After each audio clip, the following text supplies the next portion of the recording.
উইপোকা, তেলাপোকা, ছারপোকা এবং ইঁদুর থেকে ক্লান্ত? সেবার জন্য কল করুন। মোহাম্মদ আলী রিপন, আপনার কাছ থেকে একটু শুনবো। আপনি আমাদের দর্শকদেরকে যদি কোনো পরামর্শ দেন। আসলে একটা বিল্ডিং এ 20টা বা 50টা ফ্ল্যাটও থাকে, সেক্ষেত্রে তাদের একটা ওনার্স অ্যাসোসিয়েশন থাকে।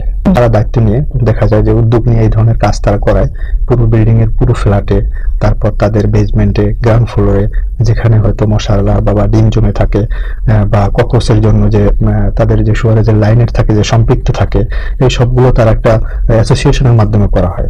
ইন্ডিভিজুয়ালি আলাদা আলাদা একটা বাসা করালে এর আউটপুটটা তেমন একটা বেশি আসবে না।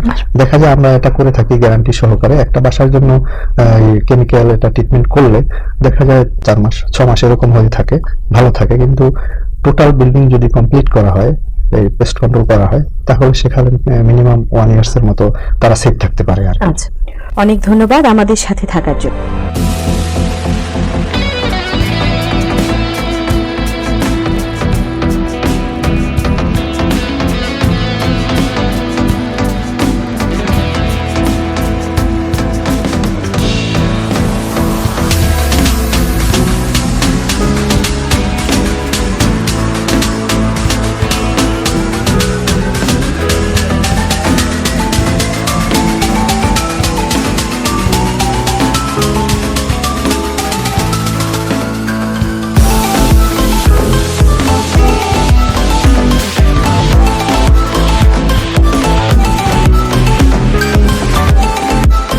সুরক্ষিত বাড়ি, শান্তিপূর্ণ জীবন।